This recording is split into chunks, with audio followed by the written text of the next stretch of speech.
How you doing, guys? Big Mac Dance School here today, back once again with another Age of Sigmar Mortal Realms video for you. Today I'm going to be looking at some models.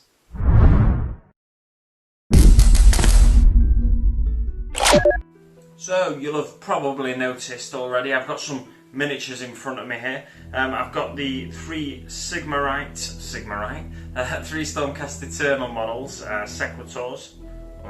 Sequitors, and some Nighthaunt Chainrasps here. These are the miniatures that come with the first issue of Mortal Realms magazine.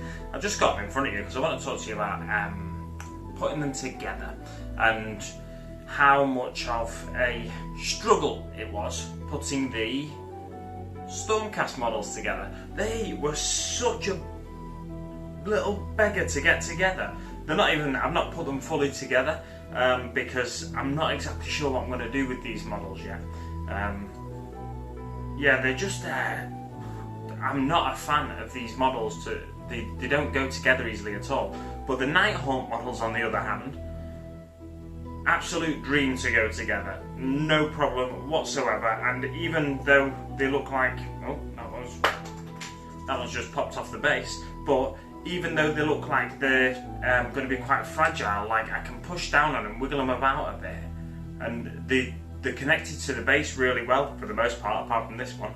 But what my point is there is that you'd think they might snap off the base dead easily, but they've got that many connection points to the base. They've got a stone that connects to the bar that goes into the slaughter base.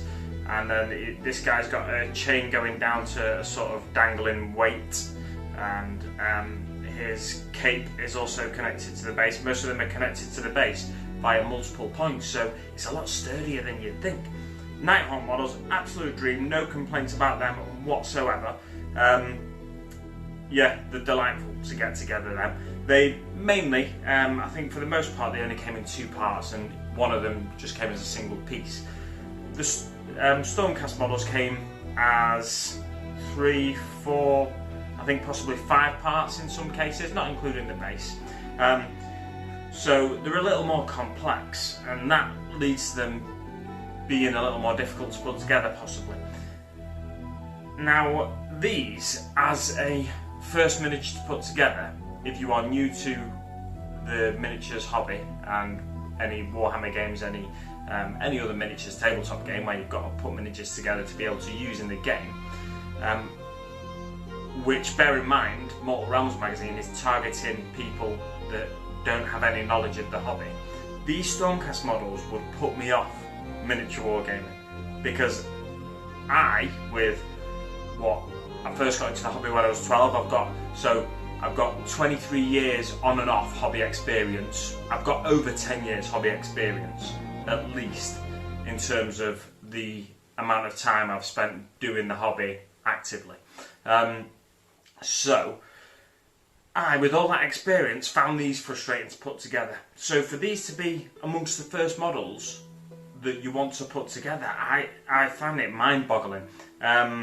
It's not even, the way they go together. I think they're supposed to go together in such a way that it hides some of the mould lines and stuff like that, but these ones don't particularly do that. But that's what a lot of the advocates for 3D sculpting, computer-aided design, what a lot of the advocates say is that the newer models that are push fit, they go together dead easily and so on and so forth, they have fewer mould lines and fewer joints that you can see and stuff like that. But these ones don't. These ones, you can see the joints on the shoulder, the clip off the sprue right on the shoulder, which needs to be a smooth panel ideally. So to try and smooth that panel out as a new hobbyist is difficult. To get the model together in the first place, because they have a central piece that runs typically from a leg all the way up this central pillar, almost like a backbone in a real person, and then to the head or maybe an arm as well. They have a central piece. They have a back piece which has the back bit of the armour and the front bit of the armour on it, and then they might have an arm piece as well. And just getting all them pieces together in one go was ridiculous. Not to mention the fact that the the slot and peg system that they use to hold them in place, the pegs are way too big to fit in the slots. So you're going to start pushing it, and someone who's not been in the hobby that long, or is just getting into the hobby, these are the first models they're putting together, they're pushing it, and then what? It's going to get stuck. It'll get stuck, and then they won't know where to go from there, because they're new to the hobby. It just strikes me as ridiculous having these in the first... I don't know what the rest of the Stormcast models coming in Mortal Realms are like, because I've not put any of them together yet. But if they're anything like this, it must be so frustrating for new hobbyists. It surprises me they're targeting new hobbyists with models like this, because I've found them so tricky to put together. They seem to create more problems than is necessary. Now, when I got into the hobby originally, at the age of about 12, I definitely would have given up on putting these together. But I came into the hobby in the Warhammer 40k 2nd edition starter set, and they were simple push-fit models.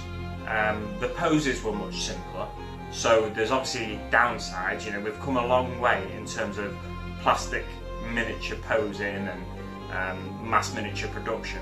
So technology's changed over the years and advances have happened.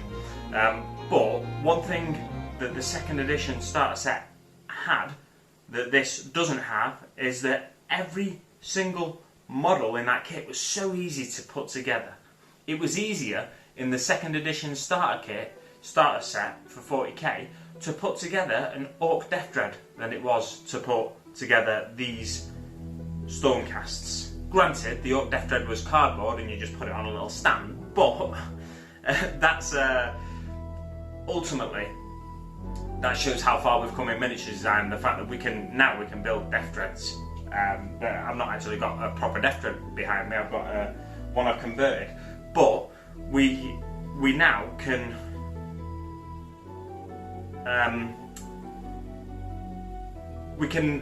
technology's advanced in such a way that we can make amazing miniatures now.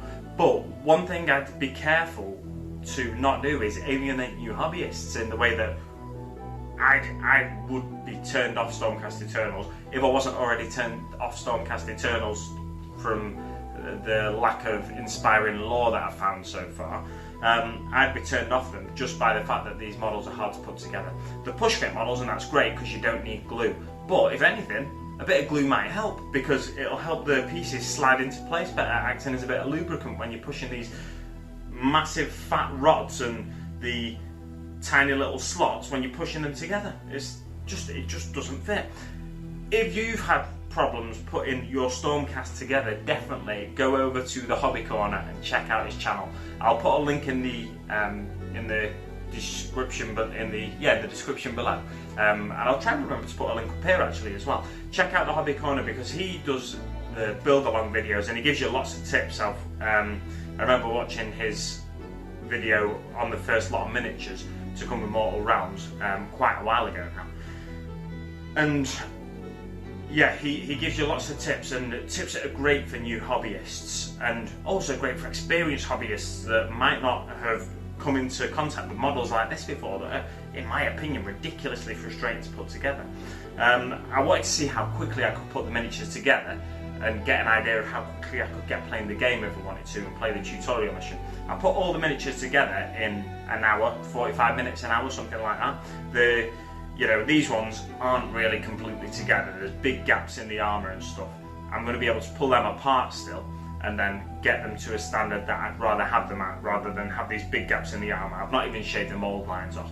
But I wanted to see how quickly I could get them together in order to get playing. I was thinking of trying to get a battle report or a tutorial mission rather filmed for this video, but I decided to make it about the actual building of the miniatures instead, because I just wanted to share some thoughts on I can't get my head around how GW, you don't know what a miniature is going to be like until you've made the first mould of it, until you've printed the first miniature or produced the first miniature. And these ones, it surprised me, it really caught me by surprise how tricky they were to get together. I've seen people like the Hobby Corner, Kev at the Hobby Corner, I've seen people complain about how hard it is to get them together. But these ones for me, I don't know if it's this particular batch that I've got, it took me by complete surprise just how hard I found it to get them together. I thought they'd go together reasonably easily just with a bit of a push and they'd slot into place, but no, it wasn't like that. So yeah, definitely don't forget to check out the link in the description below to Kev and the Hobby Corner. And yeah, that's all I've got for you today, guys. Tune in next week for the next episode of Mortal Realms Magazine, or the next issue of Mortal Realms Magazine. Before you go, don't forget to give the video a like if you've enjoyed it. Any questions you've got, you can ask in the comments below. There's a button here for you to subscribe if you've not already done so, and a Patreon link here if you'd like to support the channel. There's also a couple of videos here for you to check out at your leisure. Thanks very much for watching, guys, and I'll see you on the battlefield.